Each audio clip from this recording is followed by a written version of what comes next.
Okay, taking another crack at this and doing my second video, and very, very aware of the fact that after my first video, both of my daughters, especially my older one, the 14-year-old almost, one pointed out that I did the millennial pause. Didn't know that was a thing.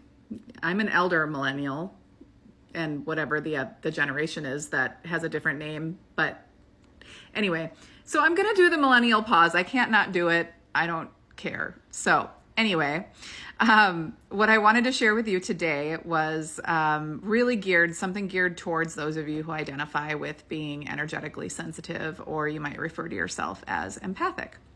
And really, you're very impacted by spaces, places, people, especially the overall energetic environment that you're in, things that happen, and it hits you on a deeper level, a noticeable level. In particular, when you go to an event or you're in a space for a prolonged period of time around other people's energy, and then you go home and you notice that you're exhausted, or that you're crabby or vulnerable, or anything like that. And it's usually because you're aware that you've absorbed some of that energy to some degree or another. So for example, I went to a wedding this weekend with my family, with my husband and two girls, and it was out of town. We decided to stay there 2 nights. So we got a hotel. We booked the hotel that the wedding block was under.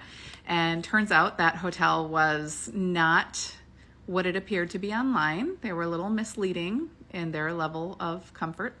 And it was pretty awful. And I imagine everyone else staying in that hotel noticed the same thing. So you've got all this energy that somebody like me, who's been sensitive to energy her entire life and knew it. I was raised this way. So my mom was able to let me know what an energetic sponge I was based on my early childhood experiences that she observed. You feel it. And long story short, fun weekend, but really, you're just around a lot of people at a wedding too, and you can't help but take some of that in. So you come home and you're exhausted. Sometimes it even takes me several days to recover from something like that. In fact, this was just yesterday I got home. I am amazed that I am sharing a video and have the energy to share a video with you the very next day, much less get dressed, showered in my beautiful hot water producing shower compared to the showers I took when I was away at this hotel. But my point is, the reason why I am able to recover now more than I was able to before, or more quickly, I should say, is because of these tips that I'm going to share with you. And first and foremost, if you're energetically sensitive, you have to be able to identify what you need and then set the boundary for it and stick to it. So if you know that you get tired when you go out and need a full day or more to recover, and if recovering for you looks like naps, being in your PJs all day, watching TV, not talking to anybody or making yourself available to anybody, then do it. Even when people ask you for something else, something more. Like I came home and my kids, who don't yet follow this energetic management lifestyle like their mom, they want to do stuff, right? They're like, okay, that's done. What are we doing next? Meanwhile, I am comatose and just want to sleep. So I had to say no, even to things that I wanted them to be able to do, like pumpkin patches and hay rides and everything. It's fall here in Minnesota right now. It was a beautiful day. Nope, had to take a nap. Took my nap, still didn't have the energy, had to plant my ass on the couch for the rest of the day in my comfy pants they should be thrown away by now. They're so thin and worn, but damn it, I love them. They help me recover.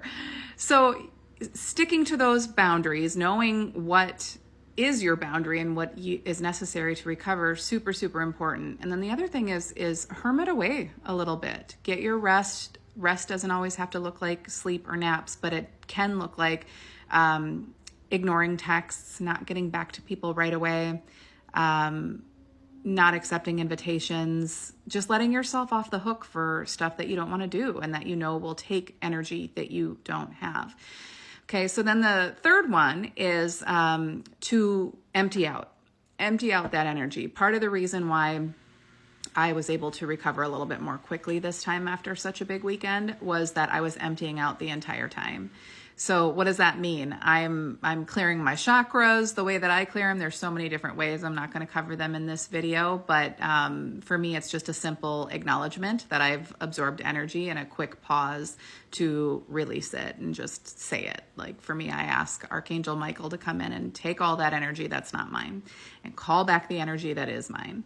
I did that several times throughout the weekend, and that really helped. If I hadn't done that, and if I hadn't taken time to just breathe and regulate my nervous system and even meditate for a minute or two here and there, I think I would not be making this video right now.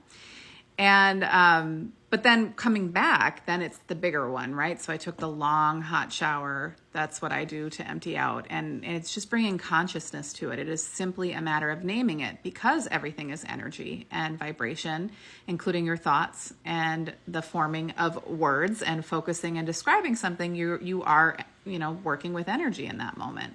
So just naming it for release was helping me to release it under the stream of the shower, which water is a conductor of energy. So that's helping. It's moving that energy out. And then simple things like sitting outside in the sunshine to refuel, planting those bare feet on the ground. It's getting a little bit cooler here in Minnesota, but I'm still going to do it till the snow flies. Drinking lots of water, eating well, the drill, those sort of things. But you just got to have to actually do it. And I think the biggest hurdle there is to give credit to what you're experiencing. And, the fact that you are an energetically sensitive being, you're picking up on stuff. And just because other people around you, or maybe even the majority of people around you, don't describe their life and their experiences this way, who cares? It's real for you.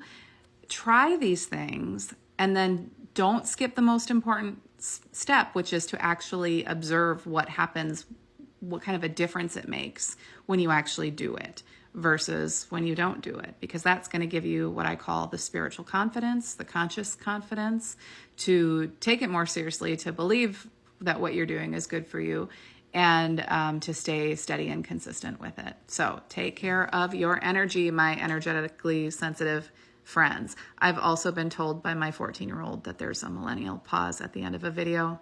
I'm going to do it.